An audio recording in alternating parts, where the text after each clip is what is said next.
Hey guys, welcome back to Mo's Game Table. Today we're going to do a Kickstarter preview of A Most Fearful Sacrifice, The 3 Days of Gettysburg.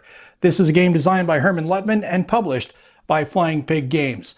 This goes up on Kickstarter on Tuesday, April 6th at 12 noon. I get a quick look here at a prototype I'm going to share with you now. Just looking at the components, we'll talk about the game a little bit. And there will be a follow-on video that comes during the Kickstarter, which will show you how the game actually plays. But for now, let's take a look at the back of the box and see what this game's all about.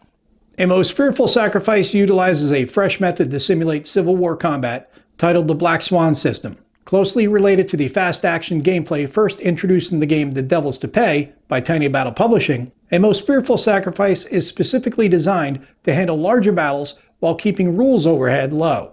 Though depicting a huge encounter, A Most Fearful Sacrifice evokes a tactical feel and emphasizes the three foes of war: fortunes of war, friction of war, and the fog of war. Players will be challenged with the ever-changing fight, never quite sure of what the gods of war will throw at them.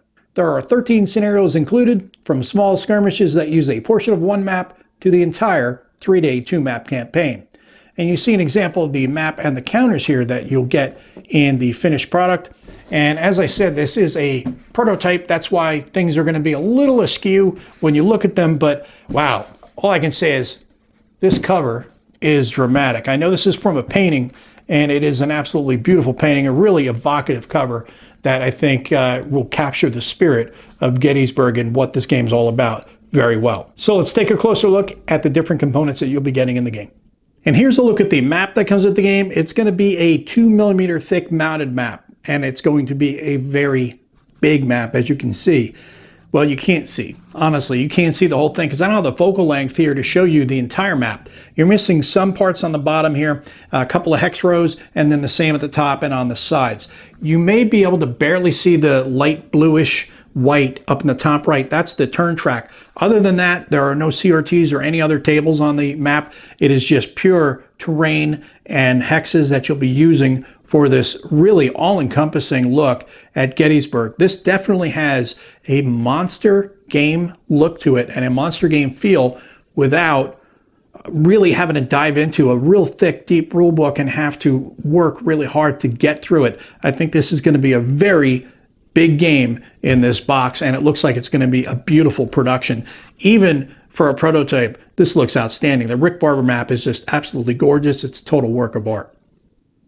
And we'll take a look at a few of the counters that come with the game. We're not going to look at the administrative counters, only the combat units. And there are 4 different types in the game. You have infantry here for the Confederates and for the Union, artillery, then you have horse artillery and cavalry on the far right side. Bear in mind, these are prototype components. These did not come in a counter sheet. They came pre-cut already because it's a prototype. So if you see any misalignments or anything, just disregard that because that's standard with a prototype. These are going to be 2mm thick when they're finished, and they're going to look beautiful. As you can see, the contrast on the table with the map in the background, this is going to make for a really beautiful presentation. And I'll give you a quick rundown of the anatomy of these counters. Along the top, you have that bar, and it gives 3 pieces of information inside of it. The corps affiliation is on the left-hand side, the brigade name is in the middle, and on the right-hand side is the division code. Down below that, you'll see these little asterisks that are here, 2 up to 4, and that is going to give you the number of brigade counters that you're going to use for that unit. Then we come to the 2 numbers on the bottom. On the left-hand side is the strength points, and on the right-hand side, the red number is the cohesion rating. This is an abstract measure of the unit's elan, experience, and training. It's a very important value for the unit and can fluctuate throughout the game depending on different circumstances. It can be increased through an event card effect or when a unit is entrenched. It can also be reduced temporarily if there is a shaken marker on a unit or if the unit does not have unit support. And we'll take a closer look at the evolution of a unit counter here. This is Green's Brigade of the 12th Corps and Geary's Division. That is the GE at the top right. Along the right-hand side, you see those 2 red asterisks. That means there are 2 unit counters for that brigade. Starts off fresh, it is 10-4. Fresh and shaken, it is 9-3. When it gets to battle worn, it is 5-3, as you see on the second counter. And then on the backhand side of that, it'll be battle worn and shaken, which is 4-2. Then you have battle worn shaken plus another depletion or shaken result at 4-2. You must then roll on the break test table. So that gives you a closer look at how multiple counters work for each of the brigades. And I wanted to give you guys an idea of the scope of the battles in the game. This is a small battle, scenario number 10, the aptly named In Magnificent Style. You have the Confederate forces here on Seminary Ridge and the Union forces arrayed on Cemetery Hill. The fateful Pickett's charge as they will go running across that field and get cut down by Union fire. Bliss Farm, Cadore Farm, and Emmitsburg Road are right in the middle. The same features you know from the solitaire game In Magnificent Style and from history are conveyed here beautifully by Rick Barber on this map. Now we'll take a look at an example of the cards that come with the game. On the top left, we see the Corps activation cards. This is going to give you the leader's name on top and the Corps' Roman numeral designation as well. Beneath that, you'll get the leader's command rating and the command table. Then we have the division cards. Every division in the game will have an activation card set up in the identical manner as the Corps activation card, but with the addition of the division's 2-letter code. These cards do not go into the card draw pile, but rather on the appropriate Corps row of their command display. Then we have the special activation cards. These are only for the Union player, and there are 2 of them. They're treated in all ways as if they're Corps activation cards, but they're actually there to represent other types of independent formations. Then we have the event cards, and that will tell you at the top whether you can hold on to it or play immediately. The body of the card will give the details of how you use and resolve the card. Then you have the CIC cards, and when this card's drawn, the player holds it and may use it for only one of the special actions listed on that card. It is then discarded after using the special action. Then you have the Fog of War card. You roll 2d6, and you will implement the listed result on the card's table. Next, we have the Friction of War cards. These will have an effect on the next card drawn from the card draw pile. They're entered into play as per the scenario instructions. And lastly, we have the Replacement General card, which is just what you think it is. Whenever a Corps leader becomes a casualty, he will be replaced with a Replacement General card. Next, we'll take a look at the command displays for both the Confederate and Union forces. For the Confederates, we have Longstreet, Ewell, and A.P. Hill, which will make up Corps 1, 2, and 3. And for the Union forces, we have Reynolds, Hancock, Sickles, and Sykes, making up Corps 1, 2, 3, and 5. And for the second Union display, we have Sedgwick, Howard, and Slocum, which make up Corps 9, 11, and 12. And we'll take a look at the player aids that come with the game. This is going to give you the sequence of play along with the command table results, orders, rally, entrenchments, skirmish order, break test, panic test, bivouac, and overnight turns. And on the backhand side, we have the terrain effects chart, which lists out the different types of terrain, the movement cost, stacking limit, fire combat shifts, attack or assault combat shift, and a defender assault combat shift, along with any special notes. Also, you have other movement situations below that. Then the order of battle for both the Army of Northern Virginia and the Army of the Potomac. Next, we have the combat results table. Below that, we have the fire combat ranges, fire combat column shifts, assault combat column shifts, fire combat cohesion test, and the assault combat results matrix. Then on the backhand side, we have the combat event table as well as the close fight resolution table.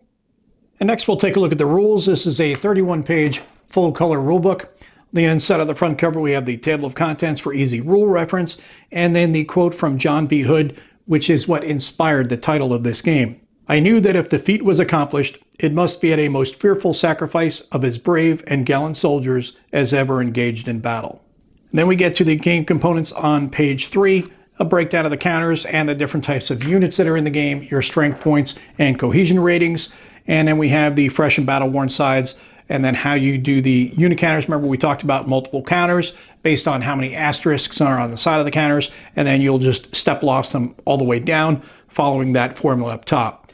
You're going to have notes and examples sprinkled throughout the book as well. Then we get to the sequence of play on page 5.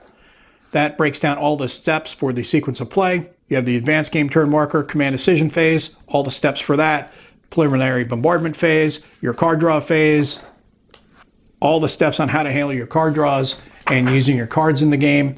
Then the activation phase, all the steps broken down for you, fire combat, a fire combat example illustrated of play, and it continues on to the next page. Then we get into movement, the different types of movement available to you, and a movement example at the top right of page 19. Then we get into assault combat, illustrated example of that.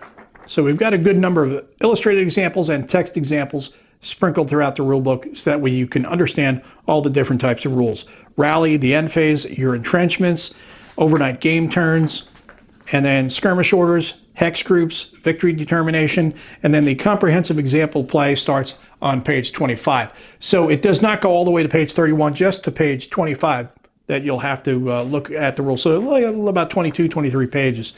The comprehensive example play, fully illustrated so you can follow along. You can even put the counters out on the map and follow along with the example play so you can understand it better. Then we get to the designer's notes on page 30, and then the index on the back of the rule book.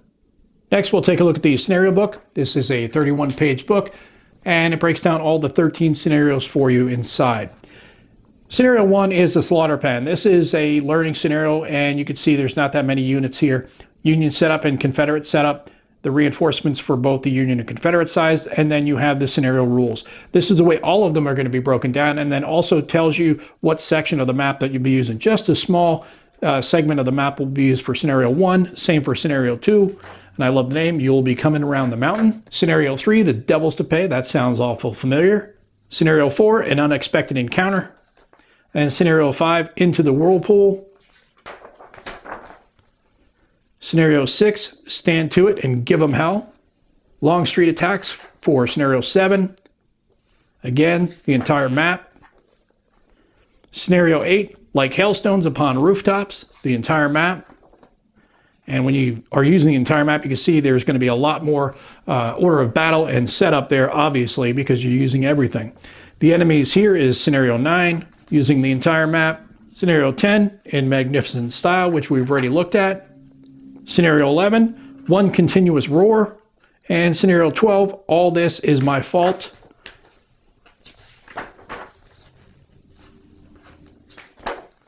Then we have the final scenario, Tattered Flags, scenario number 13.